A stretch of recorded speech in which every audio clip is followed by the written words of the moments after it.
Emily Yeomans was just 23. She carried an air of quiet grace, her days spent serving customers at Leon's Cafe in the County Arcade in Leeds, her nights longing for the rhythm of the dance floor.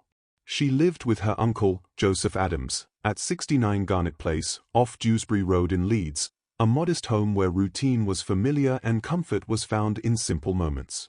Tuesday, October 16, 1934, began like any other.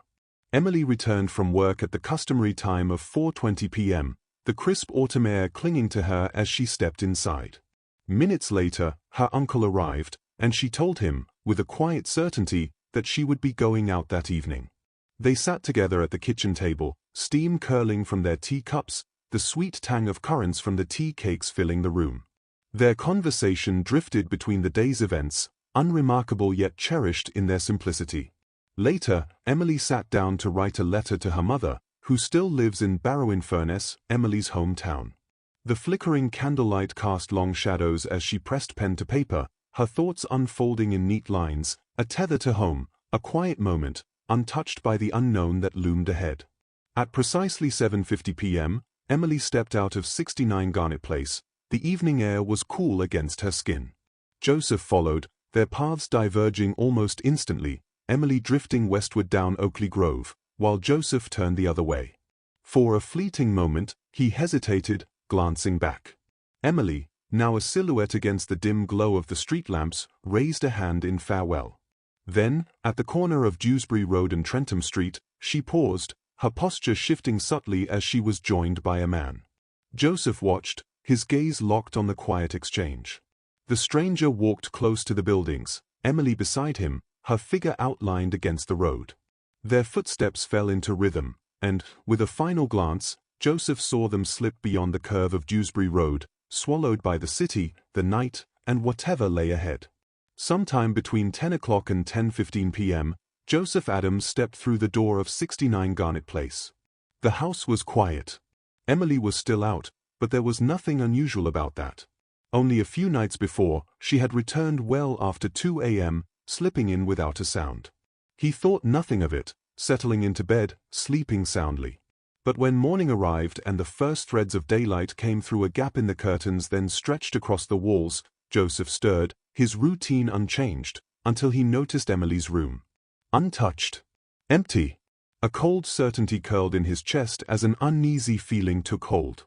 He stood in his doorway, debating with himself whether to contact the police. Elsewhere, about half a mile away, an elderly man called George Newton was already awake.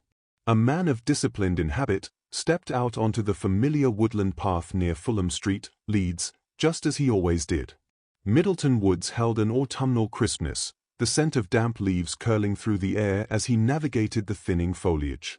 By 8:30 a.m., he veered from the main track, stepping into a narrow pathway where something interrupted the natural order, a lone glove, discarded on the ground. George frowned. He loathed litter in his woods, and stooped to pick up the offending item. But a few steps later, he paused again, his breath kind of missed a beat. A young woman was laid down ahead. She was stationary, unmoving. The other glove to match the glove he had found was on her right hand. Her left hand was bare. At first, George Newton assumed the woman had merely succumbed to exhaustion, or perhaps fallen ill. The crisp morning air curled around him as he knelt beside her, his voice gentle, his touch meant to rouse. But when his fingers brushed her shoulder, the truth revealed itself in a single, horrifying instant. A pink chiffon scarf knotted cruelly around her throat.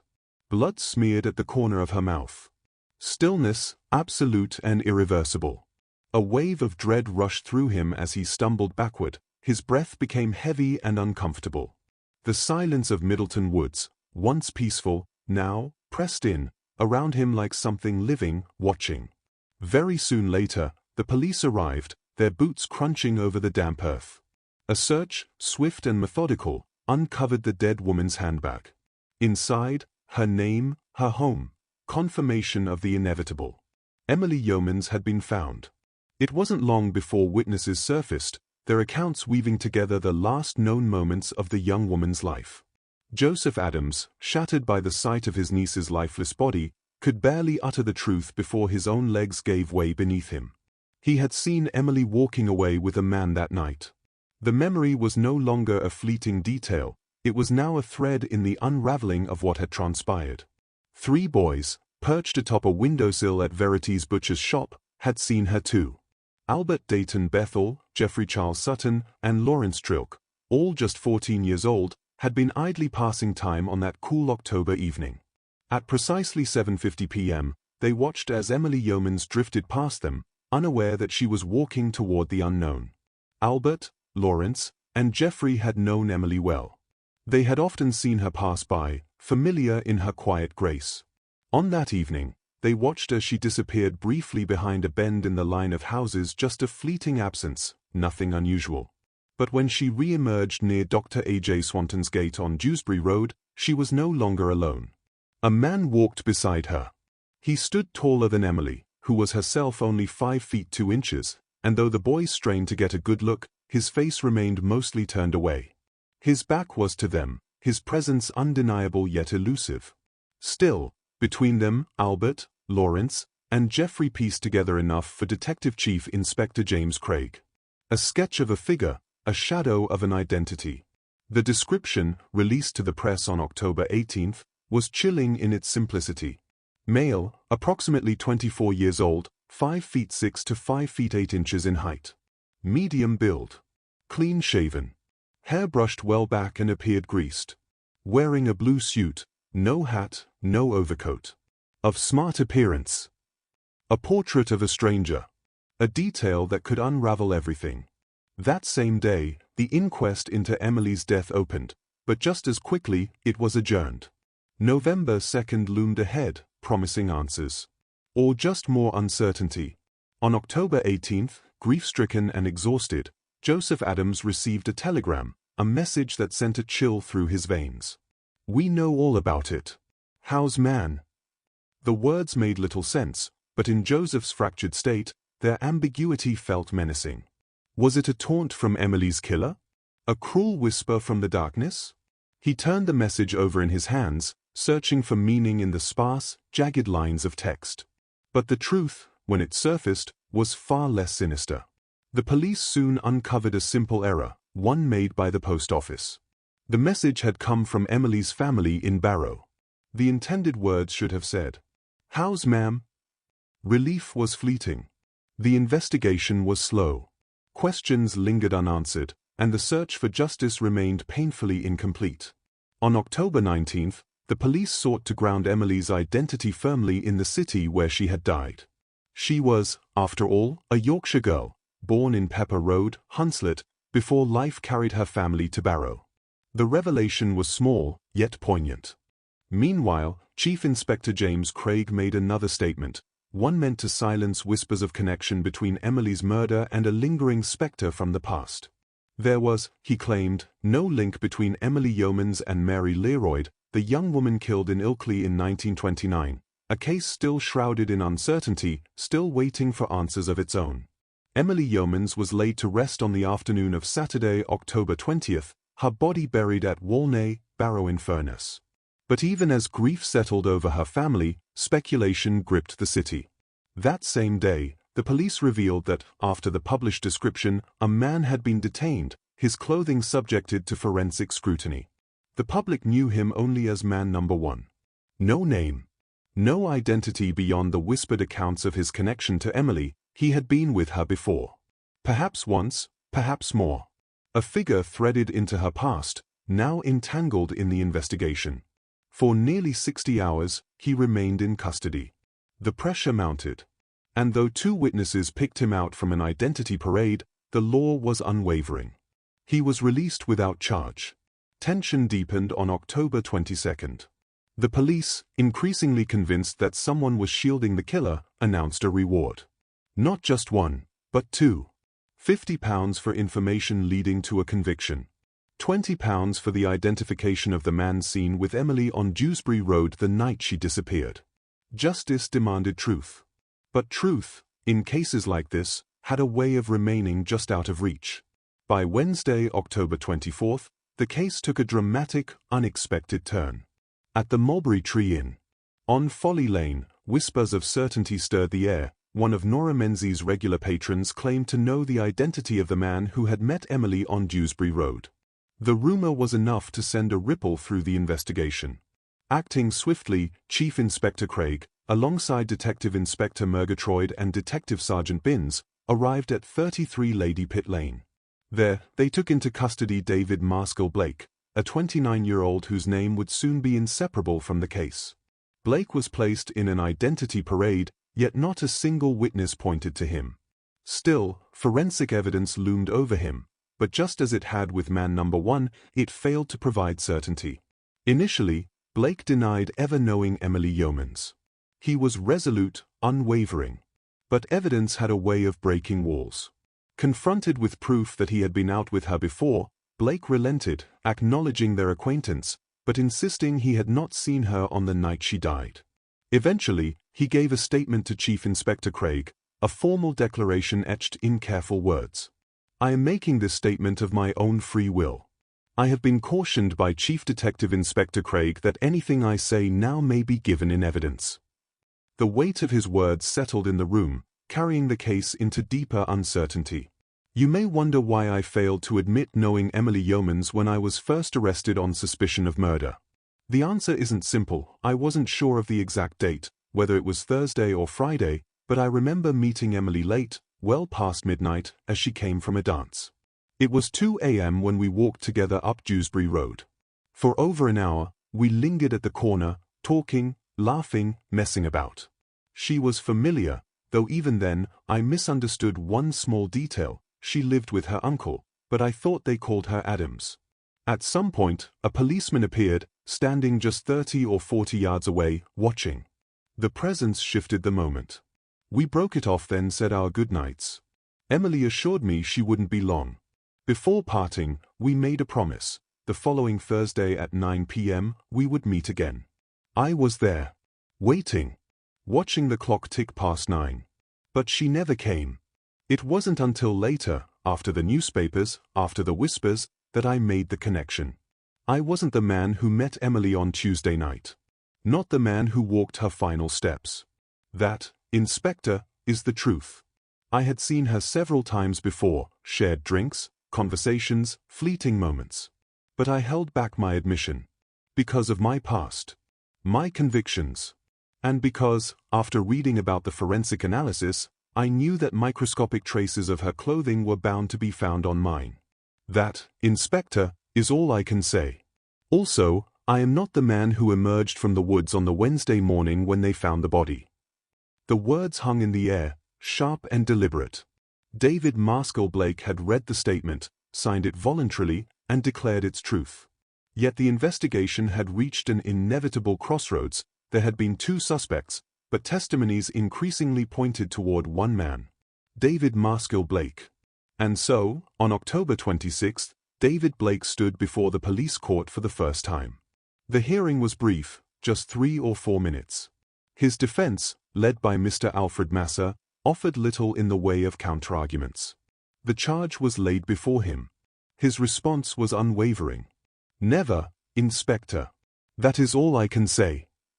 With those words, he was remanded to November 1st. Further appearances followed, November 1st, November 7th, November 14th, each step drawing him closer to the inevitable. Then, on November 19th, the decision was made. Blake was sent for trial at the next Leeds Assizes. Justice loomed ahead, uncertain, waiting to be shaped by what came next. The evidence was meticulous.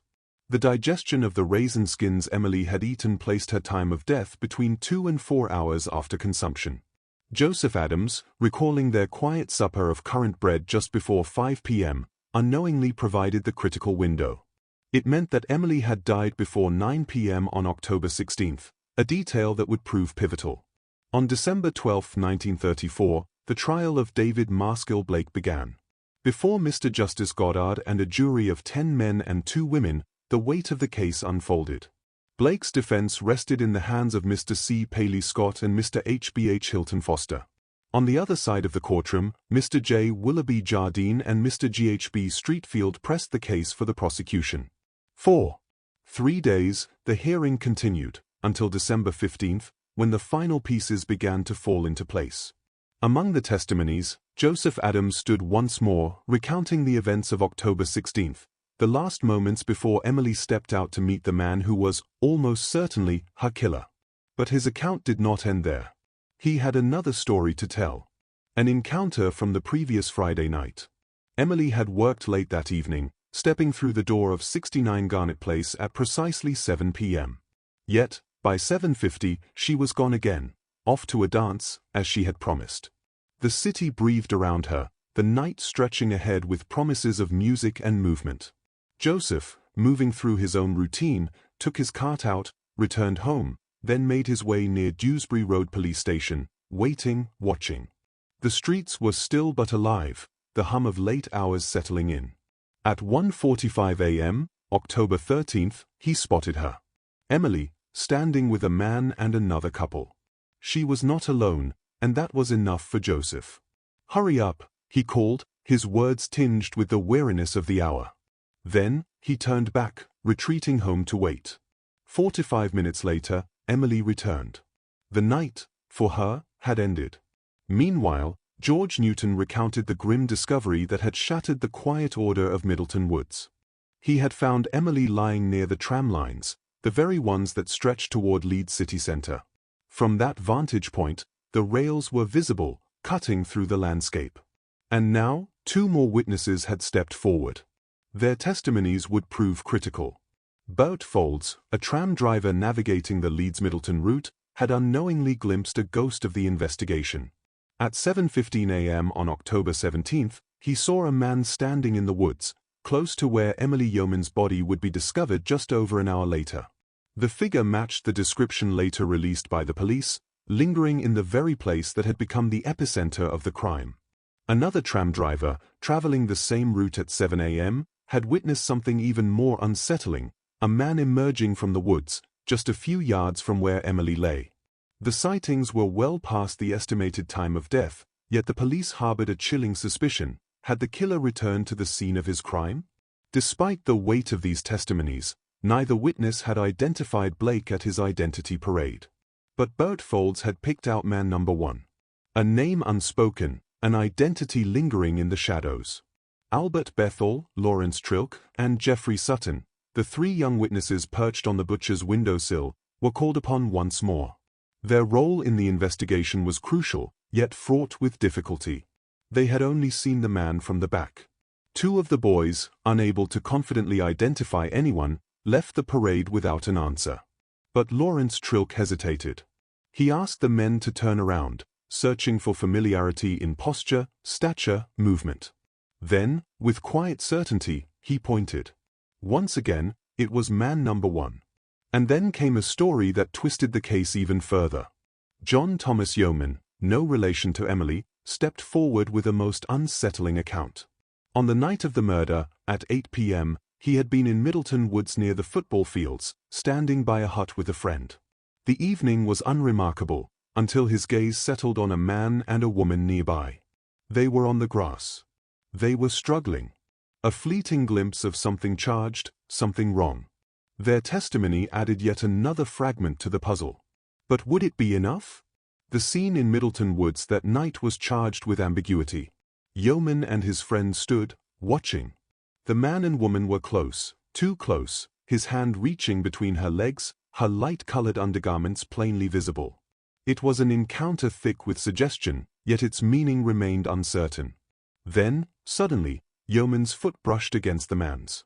In an instant, the stranger sprang upright, his demeanor shifting, his expression hardening. He faced Yeoman with sharp intensity, his voice edged with irritation. "What do you want?" Yeoman backed away. He had seen the man clearly. The woman, however, remained an enigma, her face obscured, her identity unknowable. Later, when Yeoman stood before the 2 identification parades, he found no certainty. He could not point to any of the men. Had he seen something crucial that night? Or merely a couple entangled in a private moment? Yet it was Albert Schofield, a boot repairer from 6 Buckton Street, Leeds, who proved to be the most damaging witness. Schofield had first met David Maskill Blake on August 25th. What began as acquaintance soon became friendship, nights spent at dance halls and clubs, the city swallowing them whole. And Schofield's testimony would shake the case to its core. Albert Schofield, a known figure at the 43 Club in Rialto Yard, Brigate, would become a crucial voice in the unfolding narrative. His account of Blake's movements wove together fragments of time, tracing footsteps that led ever closer to Emily Yeomans. It was October 11th when Schofield and Blake first met at the 43 Club. 3:20 p.m., drinks flowing, conversation easy. They remained there, lost in the rhythm of the evening, until somewhere between 7 o'clock and 7:30 p.m., when they drifted toward the Imperial Hotel in Beeston. By closing time, 10 p.m., they parted ways. Yet Blake had not gone home alone. When Schofield saw him again on Saturday, October 13th, Blake spoke of an encounter. A girl on Dewsbury Road. A fleeting introduction, yet something had lingered in Blake's mind. Her name was Yeomans. She worked at Leon's cafe in town. And most critically, he had arranged to meet her again on Tuesday. Blake and Schofield had shared countless nights in the city's pubs and clubs, but October 16th, the day Emily Yeomans met her death, would become the most scrutinized. By 3:20 p.m., the two had met at their usual spot, the corner of Boar Lane and Brigate. From there, they drifted back to the 43 Club, passing the hours until 7:20 p.m., when they finally stepped outside. That's when they spotted Mary Wilson, a familiar face. Schofield walked ahead, leaving Blake behind to speak with her. When he returned moments later, he caught sight of Blake grabbing Mary playfully, spinning her in the air. The moment was light-hearted, careless, but Schofield, wary, barked a warning. "Cut it out, you know where you are." Mary Wilson left them then, vanishing from the evening's narrative. Blake and Schofield pressed on, heading toward Dewsbury Road. Blake, now speaking with quiet certainty, told his friend he had plans, a meeting near the traffic lights, close to Hunslet Road Police Station. But when they arrived, Blake hesitated. "No, further on," he muttered. They walked past the lights, down to the bottom of Trentham Street. That's where Blake chose to wait. Schofield, sensing nothing unusual, continued alone, walking up Trentham Street. Hours later, the city would be filled with whispers of a crime. And Blake's movements would come under relentless scrutiny. By 7:50 p.m., Albert Schofield stood watching from a distance, his interest piqued as a girl emerged from Oakley Grove. She moved with quiet certainty, crossing to where Blake waited. Without hesitation, the two slipped into stride, strolling down Dewsbury Road, Blake positioned on the inside. Schofield had no name for the girl. No certainty of her identity. Yet, as he told the court, he had unwittingly witnessed a meeting between Emily Yeomans and David Maskill Blake. The weight of his testimony hung in the air, thick with implication. At the time of this encounter, Blake's life was tethered to another promise. He was engaged to be married, his wedding set for the very next day. Hours passed, the city shifting in its routines. Then, at 11 a.m. on Wednesday, October 17th, Blake appeared once more, this time at Schofield's cobbler's shop. He spoke as if life were proceeding as planned, reminding Schofield of his duty as best man. There was something almost casual in his recounting of the night before, his meeting with the girl, her wish to see a film, his lack of money preventing them from going. He mentioned that he had tried to catch up with Schofield afterward, but couldn't find him. The conversation came to a quiet close. Schofield, unbothered, promised to see him later at the registry office. But by then, whispers of murder had already begun their slow creep through the streets of Leeds. He spoke as if life were proceeding as planned, reminding Schofield of his duty as best man. There was something almost casual in his recounting of the night before, his meeting with the girl, her wish to see a film, his lack of money preventing them from going. He mentioned that he had tried to catch up with Schofield afterward, but couldn't find him. The conversation came to a quiet close. Schofield, unbothered, promised to see him later at the registry office. But by then, talk of murder and who the culprit was all over the streets of Leeds. Outside the registry office, standing on the brink of his wedding day, David Maskill Blake held up a copy of the Evening Post, the ink barely dried on the grim headline. "Didn't I tell you I had met a girl named Yeomans who worked at Lyons?" Albert Schofield, momentarily taken aback, confirmed that Blake had indeed mentioned her. Blake handed over the newspaper, his tone casual, yet pointed. "Look at that," he said. The wedding proceeded without incident, the quiet weight of the news lingering beneath the surface. By October 18th, Schofield encountered Blake again, this time back at the 43 Club. Their evening unfolded as expected until 5 p.m., when Schofield left, Blake remaining behind. That night, at 8 p.m., Schofield spotted Blake once more, this time in the Varieties bar, flanked by 2 women. Then came October 19th, meeting again at the Mulberry Tree Inn. The air was thick with speculation. The description of the wanted man had now been published, the physical details meticulously laid out for the world to scrutinize. And as Schofield studied the details, he could not ignore the unsettling truth. Blake fit the description almost too well. By Monday, October 22nd, Schofield and Blake were once again seated in the Mulberry Tree Inn, the weight of the investigation pressing in from all sides. Blake, speaking casually yet with unmistakable suggestion, brought up the reward money. "Now's your chance to get 20 quid, he told Schofield. "We'll see if you are pal or not." Schofield's reply was immediate, dismissive. "I'll have nothing to do with it," he insisted, claiming he had never suspected his friend of being the killer. But this statement was a lie. Behind the walls of Leeds pubs and taverns, Schofield had already been murmuring his suspicions, conversations that had trickled through the city's alleys, winding their way toward the ears of the police. And by Wednesday, October 24th, the authorities came for him. Only then, when faced with their demands, did Schofield reveal what he had seen, what he knew, and how Blake might be involved. Yet Schofield himself was no stranger to dishonesty. Under cross-examination at trial, defense attorney Mr. Paley Scott forced Schofield to confront his own past. He had to admit, just days before Emily's murder, on October 11th, he had stolen a car from Cemetery Road, driven it out into the countryside, and later abandoned it in Westwood Lane, Headingley. With every revelation, the case twisted further. Truth and deception had become inseparable. As if Schofield's damning testimony against Blake wasn't enough, the prosecution now introduced another critical witness, Arthur Jubb, a resident of Duncombe Street, off Park Lane. The events of October 18th unfolded with eerie precision. Between 11 o'clock and 11:30 p.m., Jubb had been walking down Bond Street when he spotted Blake. The encounter was casual at first. Jubb asked if Blake could change a half-crown piece. Blake couldn't.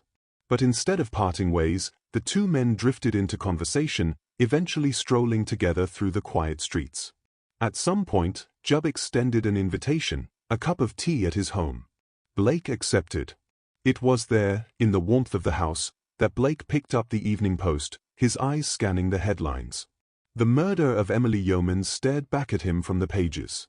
Jubb, settling into the rhythm of hospitality, urged Blake to make himself comfortable. "Take off your coat," he offered. Blake did. But as the fabric slid from his shoulders, something rattled inside his pocket. He paused, reached in, and pulled out 2 unexpected items, a tube of cream and a compact containing face powder. With a casual gesture, Blake held them out. "Do you want these for your wife?" Jubb, momentarily thrown, shook his head. His wife didn't use such things. Blake seemed unbothered. He placed them on the mantelpiece. "Do what you want with them," he said. A simple exchange, yet in the context of the trial, the weight of those objects became far heavier than Blake had likely intended. At some point during the evening, Arthur Jubb noticed something unusual. Blake's trousers were torn on one leg. When questioned, Blake explained the rip had come from barbed wire on Tuesday. A detail offered casually, yet one that would later draw intense scrutiny. It wasn't until 8:15 a.m. on October 19th that Blake finally left Jubb's house, taking with him an envelope bearing Jubb's address, a gesture of hospitality in case Blake ever wished to call again. When Blake was arrested, that very envelope was found in his possession. And when the police turned their attention to Jubb, he handed over the cream and face compact, items untouched, still resting on the mantelpiece where Blake had placed them. Yet it was that compact, small, seemingly insignificant, that would prove to be the most damning. The lid had a small rip that was barely noticeable at first. But then, 5 women from Lyons Cafe, all colleagues of Emily Yeomans, stepped forward. Each one confirmed the same detail. Emily's own compact bore just such a rip. Eva Augier, who had known Emily for 11 months and had been out dancing with her, spoke with certainty. The box of powder Emily carried had been torn in exactly the same way as the one now sitting in court. A single flaw in a paper lid. A forensic thread leading directly to Blake. Eva Augier's testimony introduced yet another ripple of uncertainty. She had seen Emily out with a man, yet was firm in her assertion that it was not David Blake. Despite this, Eva was never called to an identification parade. There was no opportunity to confirm what many quietly speculated, that the man she had seen might have been man number 1. But without evidence, speculation was all it remained. Then came the testimonies of Irene Walker and Mary Holton, 2 more waitresses from Lyons Cafe. Both confirmed the distinctive rip in the lid of Emily's compact, reinforcing the growing link between the powder box and the investigation. Yet under cross-examination, details softened. Mary Holton admitted she believed the compact was Emily's, but also acknowledged that the box Emily carried had appeared dirtier, more battered than the pristine one presented in court. Irene Walker went a step further. She had never heard Emily speak of David Blake. But she had heard her mention man number 1, the first suspect the police had detained. More telling still, Irene had been the one who introduced Emily to this man. She had done so unknowingly, unaware of one critical truth: he was already married. Margaret Long and Alice Watts added their voices to the growing case against Blake. Both confirmed that Emily's compact bore a rip, identical to the one now presented in court. But there was one detail missing: neither had ever seen Emily with a tube of face cream. And yet, a tube of cream had surfaced, left behind by Blake at Jubb's house, sitting alongside the compact on the mantelpiece. The testimony was damning. Collectively, the witnesses had placed Blake on Dewsbury Road at the very moment someone fitting his description had met Emily. More than that, they had suggested that he had possession of items that could have been taken from her after her death. Additional voices reinforced the timeline. Mary Wilson confirmed Blake and Schofield's presence at the 43 Club on October 16 and recalled leaving with them sometime after 7 p.m. Then there was Janet Busfield, seated at the Varieties Bar on October 18, watching as Blake engaged with a familiar face, Gladys Brooke. Piece by piece, the narrative closed in. Blake's own timeline unraveled. His earlier claim, that he had gone to meet Emily on Thursday night, October 18, despite knowing she was already dead, collapsed under scrutiny. Gladys Brooke's testimony struck the final blow. She confirmed that on October 18, at 4:30 p.m., she had met Blake at the 43 Club. The two remained together there until 7:30 p.m., then moved on to the Varieties Bar, staying until closing time at 10 p.m. From there, their evening continued at a chippy, where they shared fish and chips, the mundane details etched into the timeline of an unfolding trial. By 10:30 p.m., they said their goodnights. The supposed meeting with Emily had never happened. With the contradictions exposed, the prosecution shifted focus. The time had come for the medical and forensic evidence. Dr. Cyril Robert Manley, the city analyst, had turned his attention to the powder compact. What secrets would it hold? One of Emily's fellow waitresses had once lent her a different brand of face powder, after Emily complained that her own was too light. It was a small gesture, a passing moment, yet it would later take on an eerie significance. When Dr. Cyril Robert Manley tested the contents of the compact handed in by Arthur Jubb, he sought confirmation. If the powder had been Emily's, it should have contained traces of 2 different brands, her own and the one gifted to her. But the results were unexpected. Instead of finding a blend, Dr. Manley discovered only 30 grains of face powder, too little to test with certainty. The remaining 170 grains of material weren't cosmetic at all. They were pure boracic acid. No explanation followed. No one could say how it had gotten there, or who had placed it in the compact. Meanwhile, the medical evidence mounted. D.I. Hoyland Smith, the police surgeon, had examined Emily's body at the scene of the crime. Later, alongside Dr. Cyril John Paulson, he conducted the postmortem. What would their findings reveal? Dr. D.I. Hoyland Smith, the police surgeon, recounted the grim details of Emily Yeomans' final state. Her skirt had been pushed up at the back, opened at the front except for the top hook. Blood staining in the genital region spoke to a struggle. Though her underclothing remained intact, there was evidence of penetration. No semen was detected in the vagina. Most harrowing of all was the pink scarf, wound 4 times around Emily's throat, an unrelenting ligature. The cause of death was clear: asphyxia due to strangulation. Then came the forensic testimony. Dr. Gerald Roche Lynch, senior analyst to the Home Office, had received Emily's clothing on October 22, handed over by Chief Inspector Craig. 3 days later, on October 25, another set of items arrived: a coat, waistcoat, and trousers. Men's clothing. Dr. Lynch's findings were damning. A bloodstaining on the trousers, found lining the area behind the fly. Smears of blood inside the pocket lining, consistent with a blood-stained hand slipping inside. Semen staining near the fly buttons. A silent but indisputable forensic trail. The evidence took a chilling turn with the testimony of Professor Frederick G. Trihorn of University College, Hull. On October 19, Chief Inspector Craig handed over Emily's clothing, her coat, brown skirt, and other garments, for forensic examination. What Professor Trihorn uncovered on the coat proved to be disturbing. A single pubic hair, 2 inches long, human. Alongside it, another clue, a fiber from navy blue worsted material. The implications were stark. The professor testified that the hair could have come from David Maskill Blake. The fibers matched Blake's navy blue suit, which bore a small triangular rip in the trousers. The rip itself raised further suspicion. It could have been caused by barbed wire, and barbed wire had been found close to where Emily's body lay.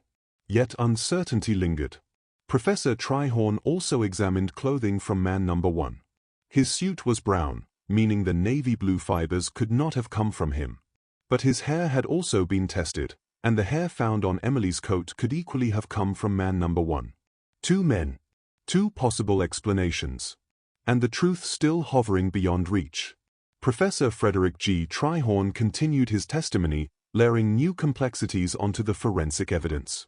In addition to the fibers and human hair found earlier, Trihorn had uncovered red wool fibers clinging to Emily's skirt, as well as small fragments of feather on her jersey. At the time of her attack, Emily had been wearing a red jumper, suggesting that the fibers could have come from her own clothing. Yet uncertainty lingered. Man number 1 also owned a red jumper. The possibility remained: those fibers could have come from him instead. Then came the final revelation. On man number 1's trousers, Trihorn had found tiny fragments of feather, matched precisely to those on Emily. The forensic puzzle remained incomplete, yet the implications were unsettling. Beyond the investigation, the prosecution turned briefly toward David Blake's personal life. Before her marriage, Jean Blake, formerly Jean Whitehead, had lived at 1 Buckton Place, off Cemetery Road in Holbeck. She had a 7-month-old baby, and Blake had never denied paternity. Yet the union was not without conflict. Jean's family had never approved of the match, and deep animosity simmered between Blake and the Whiteheads. A trial weighed heavily enough. But outside the courtroom, another quiet battle was unfolding.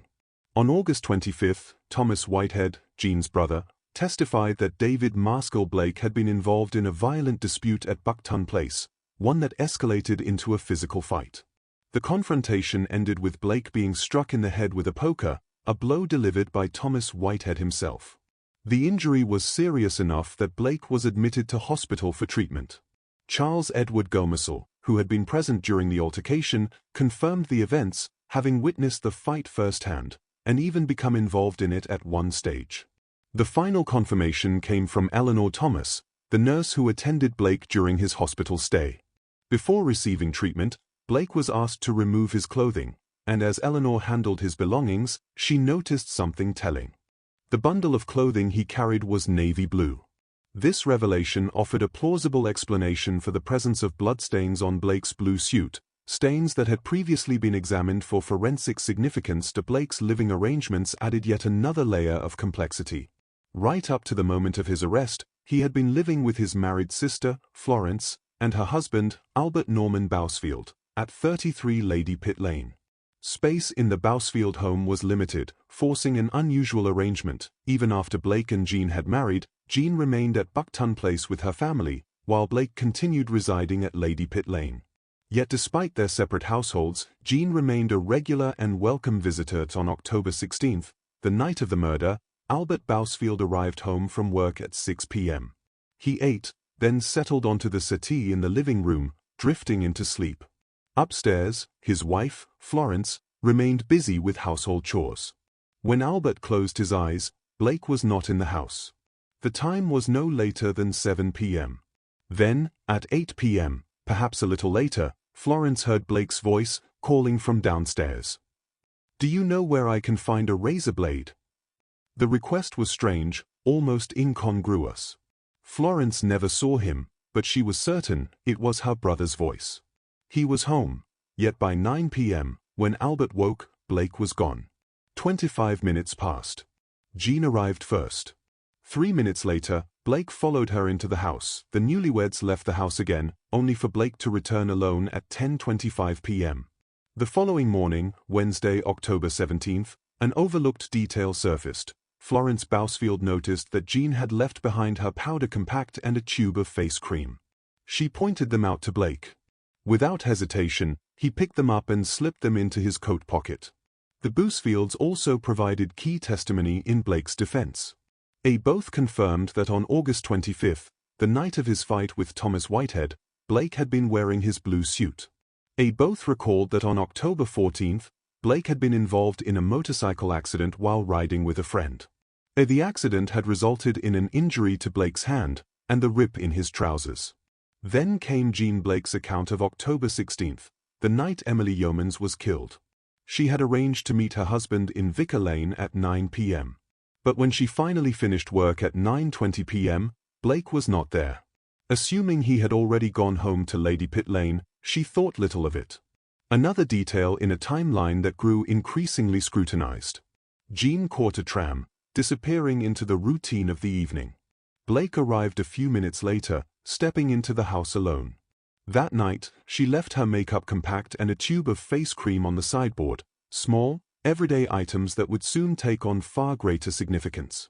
Then came the moment David Maskill Blake stepped into the witness box. For the first time, he spoke on his own behalf. Blake admitted to meeting Emily Yeomans about 3 weeks before she died. Their encounters had been few but memorable, 3 or 4 times in total. Their first meeting had been late, at the junction of Meadow Road and Dewsbury Road, around 11:45 p.m. Their last, Friday, October 12th. That night, Emily had told him she was going to a dance, a pastime he had no interest in. Instead, they had agreed to meet afterward. Their paths crossed again at 1:20 a.m. For an hour, they walked, talked, lingered. Blake did not dispute that he had arranged another meeting. But he was firm, it was not on Tuesday, October 16th, the night of her murder. It had been scheduled for Thursday, October 18th. The plan had been simple, they were to meet at the crossing on Hunslet Hall Road. Blake denied ever telling Schofield that he was seeing a girl named Yeomans. Her name was Emily, he stated. But he never knew her surname. David Maskill Blake's understanding of Emily Yeomans had always been incomplete. He knew she lived with her uncle, so naturally, he assumed her surname was the same as her uncle, Adams. But it was his movements on October 16th, the night of her murder, that faced the greatest scrutiny. Blake maintained that his evening had been spent with Albert Schofield at the 43 Club. While there, he had mentioned his arrangement to meet Jean at 9 p.m. in Vicar Lane, leaving little time to linger. The two men left the club at 7:30 p.m. But instead of walking down Dewsbury Road to meet Emily, Blake boarded a tram at Hunslet Hall Road. By just after 8 p.m., he had arrived at Lady Pitt Lane, his sister Florence later confirming the timing. In the dim hush of the house, he spotted his brother-in-law asleep on the sofa. From upstairs, Florence heard his voice, Blake calling out, asking where he could find a razor blade. She never saw him, but swore she recognized his voice. Blake was home. He shaved, washed, and then left to meet Jean. Boarding another tram, Blake arrived at Boar Lane Corner and walked toward Vicar Lane, waiting for his wife. For 15 minutes, Blake waited in Vicar Lane, growing convinced that he had missed his wife. Still, he chose to walk home along the tram route, hoping that if Jean passed him, she would see him and know he was on his way. Moments later, a tram rattled past, and through the blur of movement, Blake spotted Jean aboard. He ran. Fast, determined, but the tram pulled away. Unable to catch it, he waited instead at the nearest stop, boarding the next one to follow her home. That was how he arrived at Lady Pitt Lane, just after Jean. Blake then addressed the growing speculation surrounding his fixation on the murder. He denied being obsessed with the crime. Yes, he had purchased a newspaper carrying a report of Emily Yeomans' death, but only for the racing results. Only later did he see the murder headline, and the revelation so startled him that he pointed it out to Schofield outside the registry office. Blake further rejected Schofield's account of the £20 remark. He had never encouraged Schofield to take the reward money. It was Schofield, he insisted, who talked incessantly about the murder, who claimed I was involved. At one point, the relentless accusations pushed Blake past his patience. He snapped. "Well, if you think I have anything to do with her, go to the police and tell them. If you think you can get the £20, then do it." The courtroom weighed his words, the case tightening around him. The defense faltered under cross-examination. Blake was forced to admit something deeply unsettling. He had gone to meet Emily on Thursday, already knowing she was dead. Pressed to explain himself, Blake erupted in frustration. A man is not in his right senses when he is charged with murder. There's no one in court who realizes what it is like. The words rang through the courtroom, tense and raw. He insisted he had lied to police, not out of guilt, but to shield his wife from the truth. He hadn't wanted Jean to know he had been out with Gladys Brooke. Yet the weight of the evidence was undeniable. The jury took just 75 minutes to reach its verdict. Guilty. Blake was sentenced to death. Only now, with the trial concluded, could his past emerge fully into the light. At Christmas, 1929, a young girl visiting Castleford had missed her last bus home. She set off on foot, alone in the night. Along the way, she encountered two girls and a man. He offered to escort her home. But the walk turned violent. The man battered her, almost choking the life out of her, before stealing her gold necklace. That man was David Maskill Blake. For that savage act, he had served 3 years in prison. And now, history had circled back, the courtroom silent as the final pieces fell into place. Even before Emily Yeomans' murder, David Maskill Blake's history had been marked by violence. During his service in India with the King's Own Yorkshire Light Infantry, Blake had committed multiple offences, culminating in the brutal rape and assault of an elderly woman. He had been charged alongside others and sentenced to prison, but his conviction was quashed on a technicality. Now, with his past emerging in full view, the case against him seemed ironclad. But as Blake's appeal unfolded on January 21, 1935, new complexities came to light.